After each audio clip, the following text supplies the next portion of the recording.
welcome back to my channel and thank you so much for watching. This video is I hung out with a killer. So back in the year 2002, I fell on really hard times and I moved into an apartment complex. This apartment complex was very old.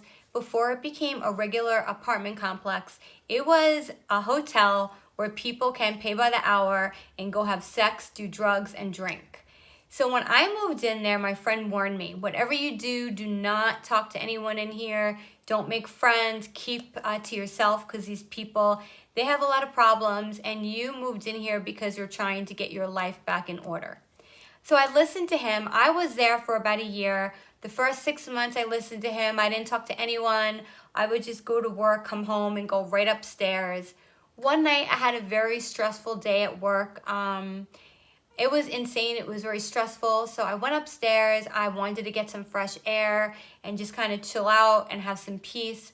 I got some wine and I was going to go sit outside. Now, the way this apartment complex was set up, when you walked out of your unit, it was square shaped. So you can see everybody's unit. It was very small. There was only about 20 units.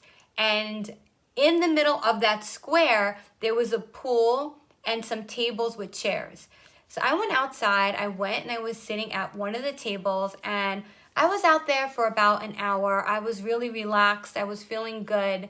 When all of a sudden I look up and there's a man that was standing there. He pulled out one of the chairs and plopped down. He didn't even ask me if it was okay that he sit down. He just took it upon himself to sit down. He didn't say hi to me. It was very awkward. I was getting really bad feelings on this man, but I just thought maybe it was me because I had a very stressful day at work and I thought maybe that it was just me and I didn't want to seem rude to him.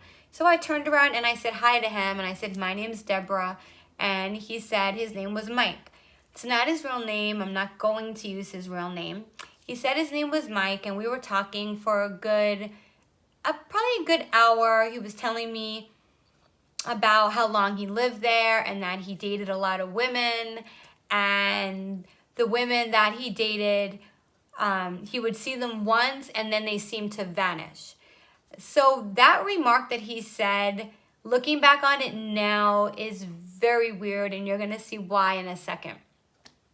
So he told me that he would see women and then they seemed to vanish. Mike didn't seem like any kind of, player to me. He seemed very, very socially awkward.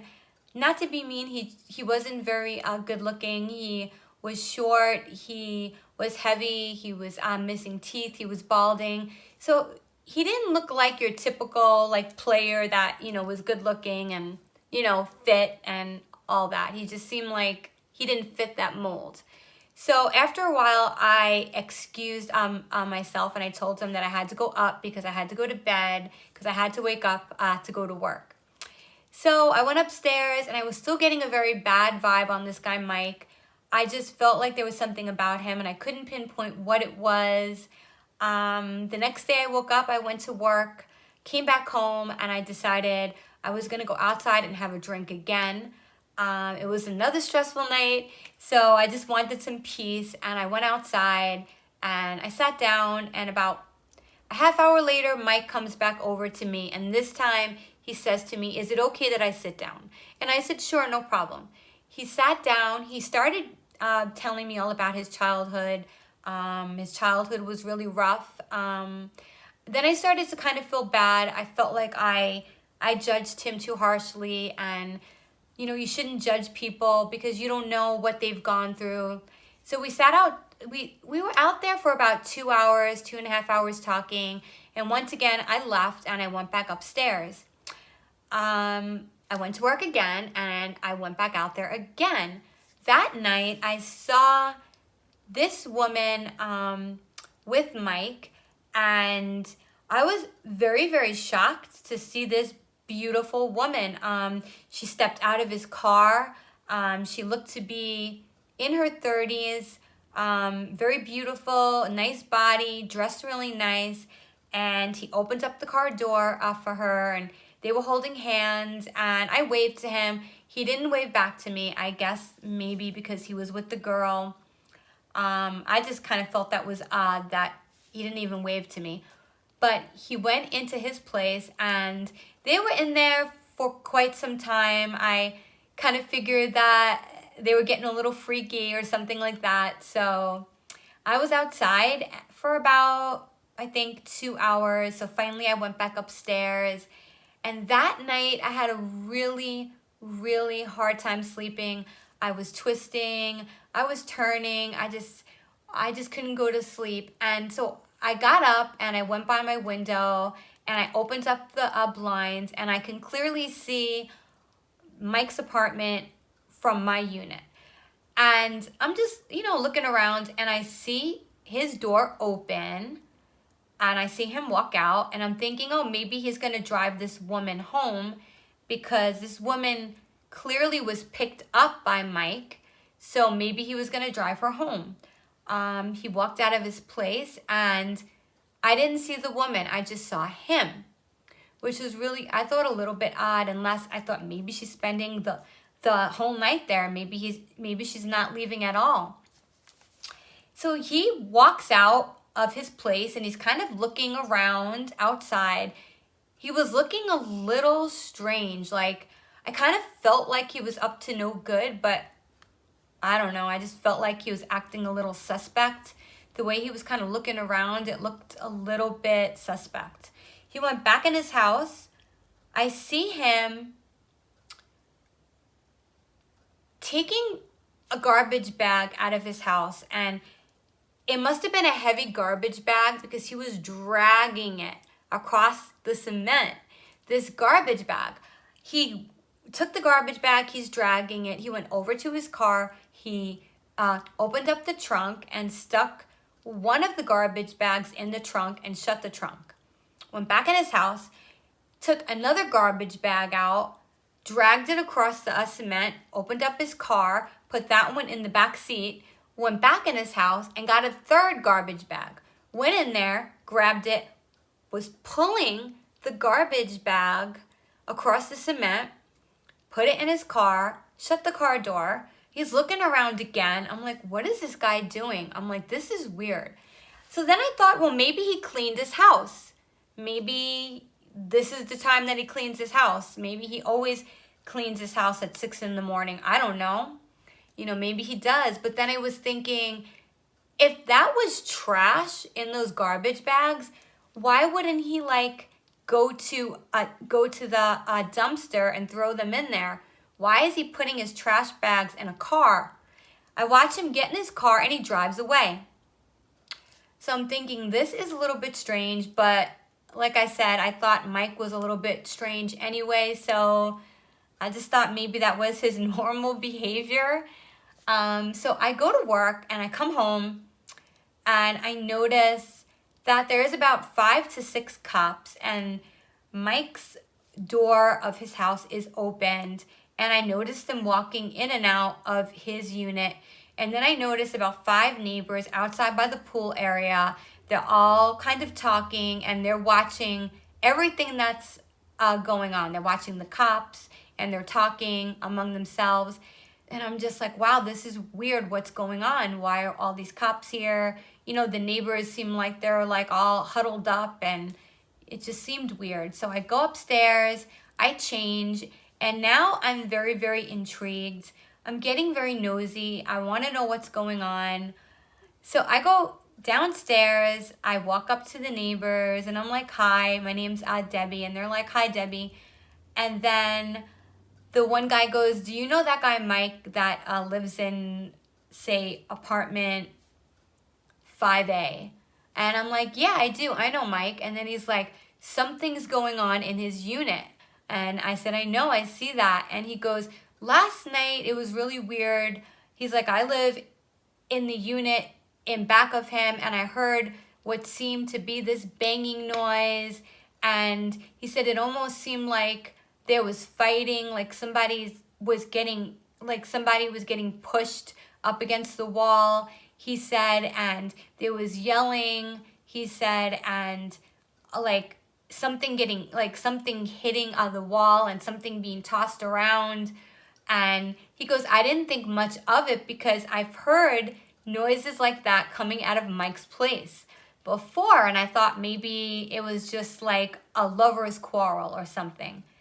So I was like, well, that's weird. I said, I met Mike, and I don't know, I didn't get that sense that he was violent or, or anything like that. So I go back upstairs, and I'm kind of like sitting there, and I'm thinking, this is really weird. I just couldn't understand what that neighbor was saying, like all that banging and yelling and screaming. It was rubbing me the wrong way. It was a very, very uneasy feeling. That night I had a hard time sleeping again. I was just twisting and turning and just getting this really uneasy, bad feeling. So I get up and I go to work again, and I come home and I see the owner of the apartment complex in Mike's house unit. And I see the neighbor that I was talking to in Mike's unit as well. So I go upstairs and I change my clothes really fast, and I'm like, I need to see what's going on. I was just so intrigued and so curious, and I had to go see what was going on. So I go downstairs, and at first I pretend to walk by his unit. And then I walk by once, and then I walk by again, and I said, I'm just gonna go knock on the door. So I walk by and I look in and I knock on the door, and they're like, hi, Debbie. And I'm like, hi. And they go, come on in. So I walked in. Immediately there was a smell that was very strong, and it hit me in the face, and it was the smell of bleach. And I was just like, well, maybe he was cleaning. Maybe the guy was cleaning his house. But I looked around the house, and the house looked literally trashed. It looked like he had not cleaned his place in about a year. There was trash thrown all over the floor. There was like food on the floor, like banana peels, and like water bottles thrown on the floor.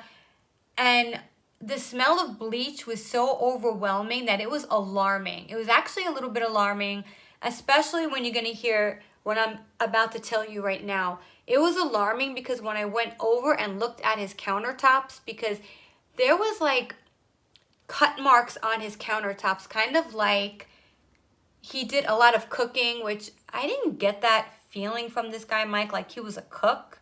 I didn't get that feeling at all that he was a cook. I kind of got the feeling that, like, the way he looked very, very overweight. I got the feeling he was like one of those types of guys that just drove through like fast food and like ate Wendy's and McDonald's every night. So I couldn't see him cooking. But the way the countertop looked, it looked like he had taken a cutting board and was either cutting up meat or vegetables and maybe missing the cutting board and hitting into the countertop, because there was all slice marks, like slicing marks of like somebody trying to cut something on the countertop.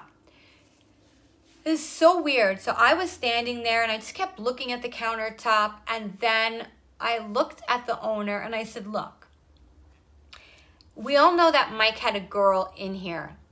I said, and it was weird, but the other night I said I was looking out my window at about 6 in the morning, and I watched Mike walk out of his unit, and he was kind of looking around like really suspect. I said, and he went back into his unit like 3 or 4 times and was dragging out garbage bags out of his house and putting them in his car. And then I watched him just drive away. And as soon as I said that, I literally got chills. And the owner just looked at me. He goes, oh my God, you just gave me chills. And then the other neighbor looked at me and goes, oh, I just got chills. So everything started to become a little bit real. Like, things got real. All of us just looked at each other, and I think we were all thinking the same thing but didn't want to say it to each other. We walked out, we shut that door, and a few days later, I'm watching the news. The guy on the news said that they were looking for a man named Mike, and they think that he was responsible for the murders of a few women. I'm sitting in my living room watching this. I'm like, what the hell no. Everybody in that apartment complex was literally tripping out. All the neighbors were outside. They were all talking. I saw them talking because I was looking through my blinds because I'm like this little spy, you know. I was looking through my blinds. I saw them all outside and I saw them talking and I'm like, I'm going down there. I went down there. We were all standing there talking. All of us are in shock. A few days later, they found Mike. And Mike admitted to killing about 4 to 5 women, hacking their body up in his apartment complex, putting their bodies into garbage bags, and disposing of their bodies. Literally chilling. And that was the day that I hung out with the killer. I hope you guys enjoyed this story. Bye, and thank you for watching. Please like this video and subscribe. Bye.